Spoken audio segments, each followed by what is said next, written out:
the storyteller will take you. Ladies and gentlemen, Dwight, Skip, Stackhouse.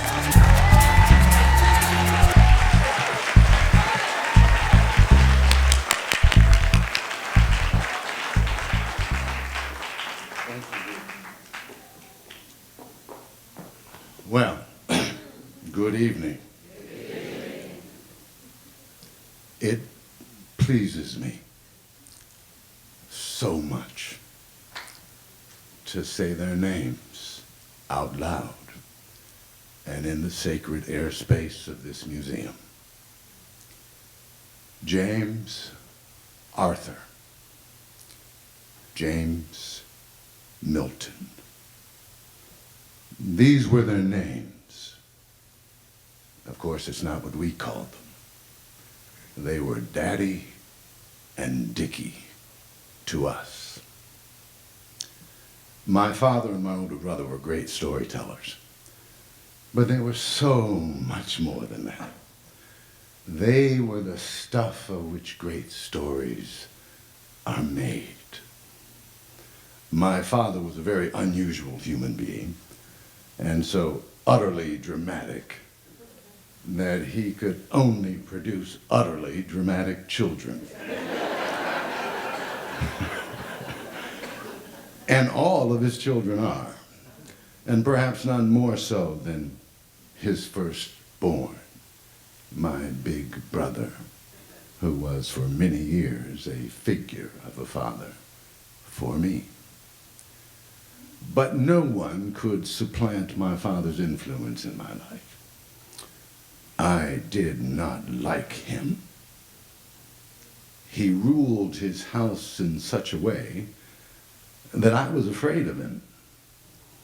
But it seems to me that no one else was. Everyone else understood his bombast, his discipline, his strictness. And as it turns out, I am the only person I would ever know who did not like my father. He had such peculiar ways, one of which was to demand that his toes be pulled. Come here, children, gather around,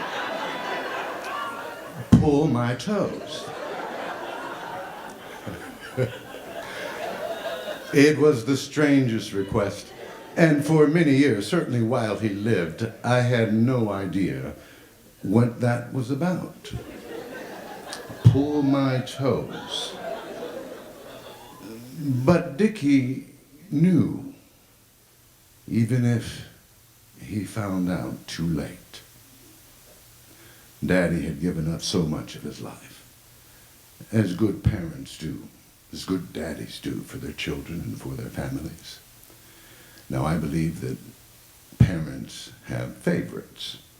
I really don't think that can even be argued. Some parents have favorites. And in my father's case, his baby girl and my older brother were absolutely his favorites, albeit for very different reasons. I rather think that it had to do with the fact that of his 5 children, only they inherited his sense of rhythm and style. So Daddy made sacrifices. He worked 2, 3 jobs to make sure that his favorites, and to be sure, all of us, but especially his 2 favorites, would not want for things.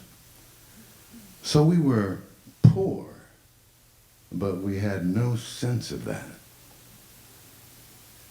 Dickie was treated like a prince in the house. We ran his bath water, shined his shoes, pressed his clothes.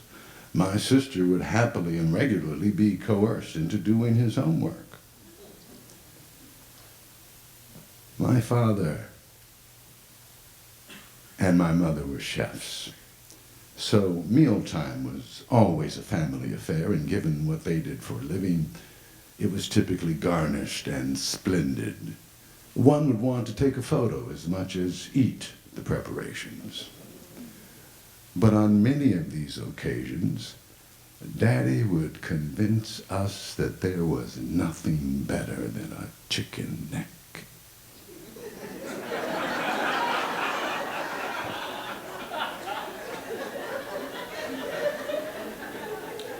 a chicken back, pig knuckles, ears, and feet.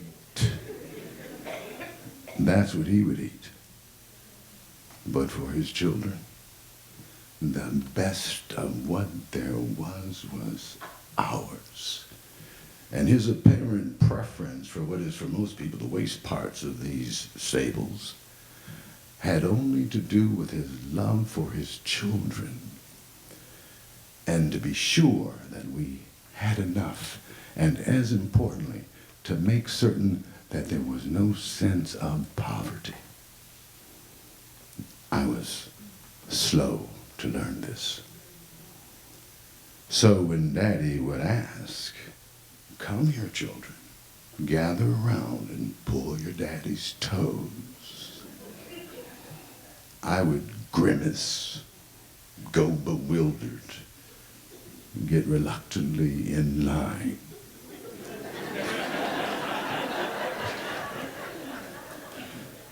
And pull his toes. He never said why we should pull his toes. His ashy old toes.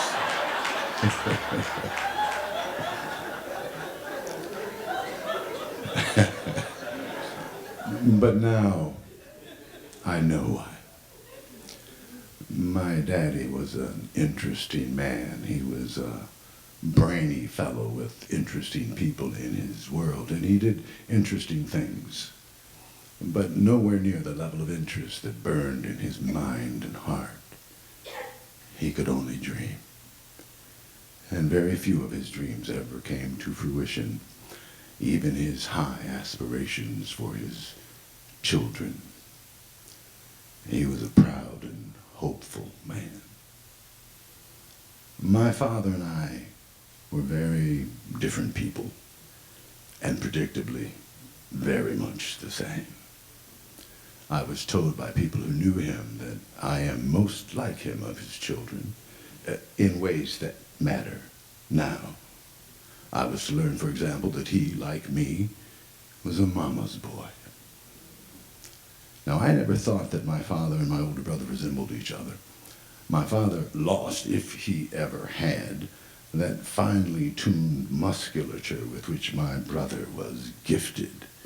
He was legendary in his time for his form, and he was playful, athletic, gentle, and kind.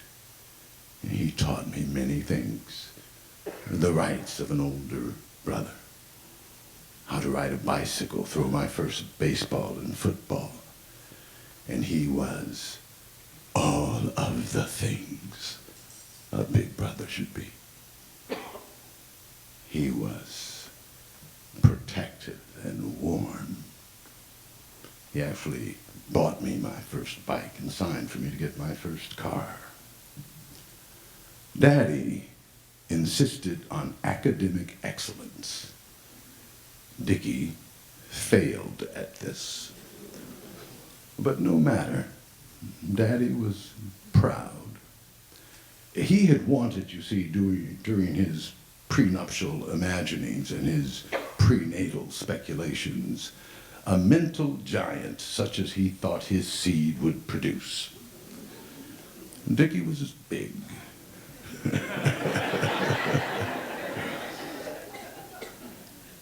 And according to me, and not only me, overwhelmingly beautiful. He grew into an incredible specimen of male physicality, and he was big warm, he was big fuzzy, and he brought with him always joy into the room. His opening remarks at family gatherings were usually something like, "Come here, my niece, hug my neck. Come here, nephew, hug my neck," he would say. And I remember Daddy when we were young, and how proud he would be introducing his marvelous specimen of a firstborn to others. And Daddy would often go into very dramatic, even ridiculous presentations when he was introducing his firstborn. "This is my son," he would say. my firstborn, seed of my loins, my future. I'm not making that up. Daddy would talk that way, embarrassing my older brother. My mother's friends and my aunts would say, I would hear them say, "Sister, that boy, he's going to be a ladykiller." Now, I'm 6 years his junior, so hearing the word killer used in this way it has me assigning a note of pleasantness to this otherwise ugly word. But sure enough, they came. The women, the girls, pushing and pulling against his raising and presenting him with unmanageable choices for a young man who, as the old folks used to say, was beginning to smell himself. I loved him, and if I may steal a line from one of the noble poets, with a love that was more than a love. I overheard Daddy talking to him once. Daddy didn't really talk to me. I belonged to his wife, and we were all okay with that.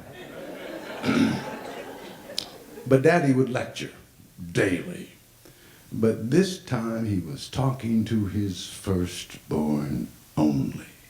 "Boy, every man needs to have 3 women. Now you need one who's your showpiece, that lovely lady you want to have in your arm when you go out on the weekends. Now you need another kind of woman who is the mother of your children, knows how to nurture and raise up a family. But you need a third kind of woman who, you know, does what you need her to do in the bedroom." Now, I'm just a boy, 10, 11 years old, and I am completely confused by the aromas and the sensations that would overwhelm me when I was in the presence of the softer gender. So I didn't know what to make of that. But if I were grown, such as I like to think I am now, you can imagine what I'd be thinking. This is a rather twisted message. And then Daddy added, "Now, boy, your challenge is to find all of that in one woman." Dickie was slow to get this message, too.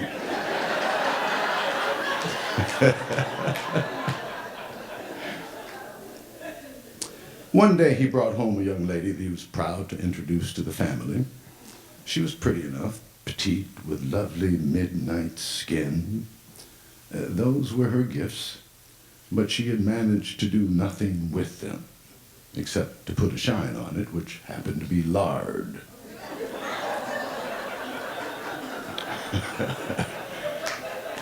And then she had the audacity to smile, bearing discolored and misaligned teeth, at least the ones that remained. The foliage on her head barely resembled hair, it was more a gooey mass of fur, and it too was lard-laden. She had a rather cute manner of speaking, but it fell far short of the perfect English Daddy demanded of his children. It was a rather fetching combination of a deeply Southern accent and the unmistakable melodies of the undereducated.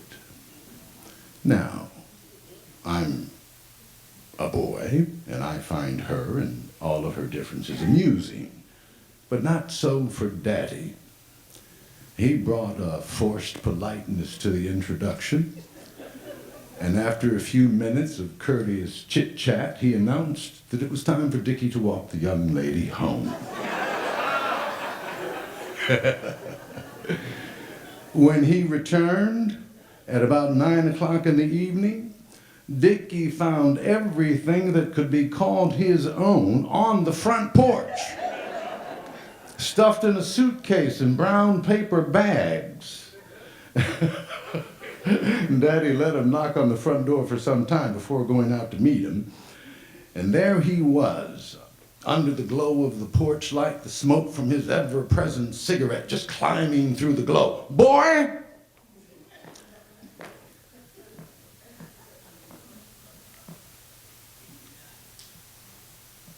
Tell me about your mother. Dickie was completely flummoxed. I don't know what you mean. Do you think I got you a pretty mom? Well, yes, Daddy, I think Mama's pretty. Do you think your mother is a classy woman? Well, yes, Daddy, I guess Mama's classy. So I get you a pretty, classic woman for a mother, and you think you can bring this trash home to meet your family? Now, you are not welcome in my house until you understand who your mother is. Now, you take your things and find some place to live until you understand who your mother is. With that, Daddy walked back in the house, closed the door behind him, and locked it. Dickie would tell us this story as if we had not been there to witness it.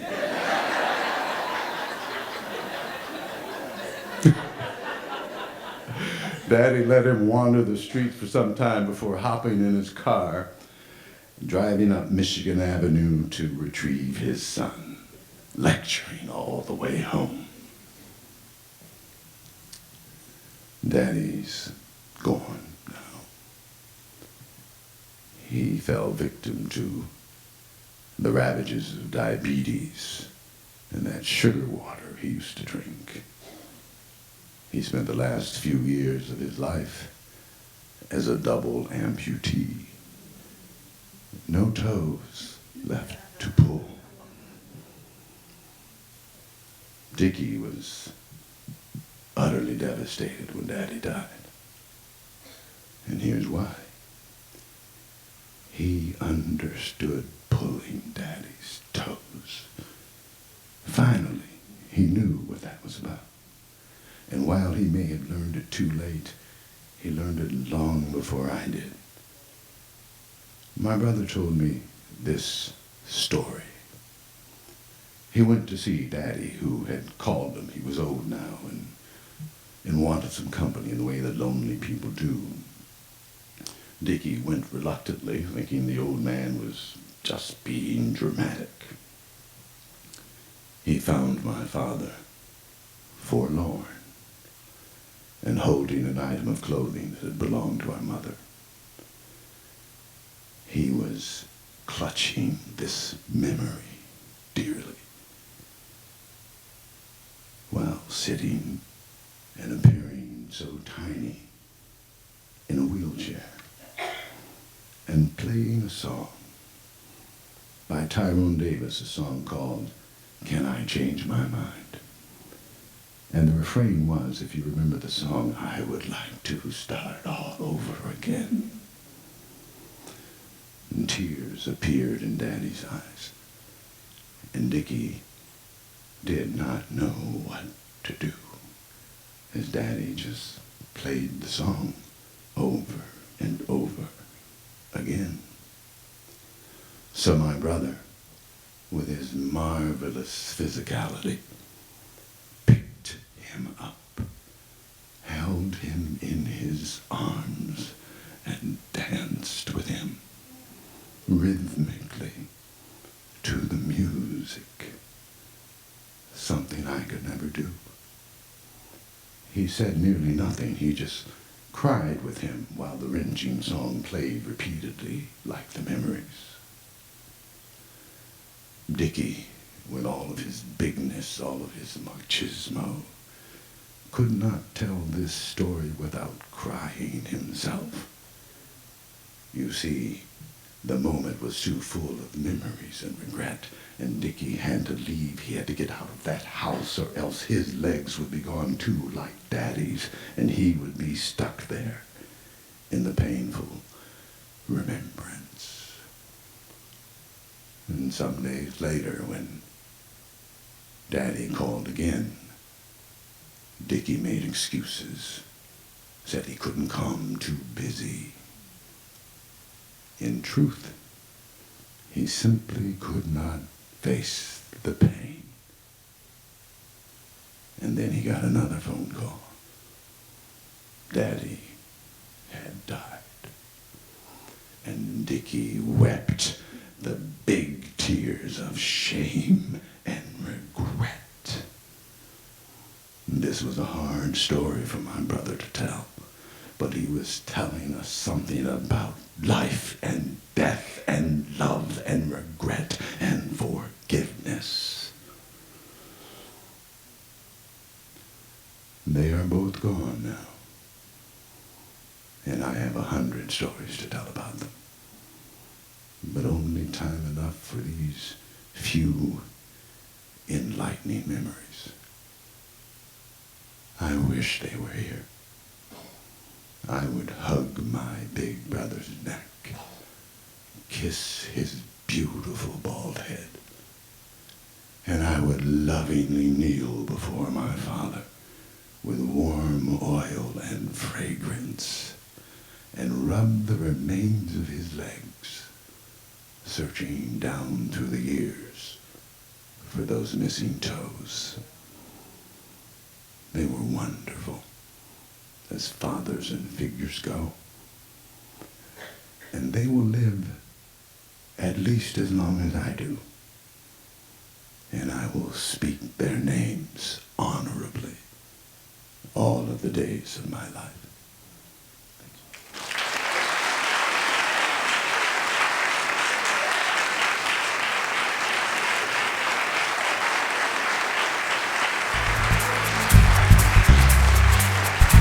Dwight Skip Stackhouse.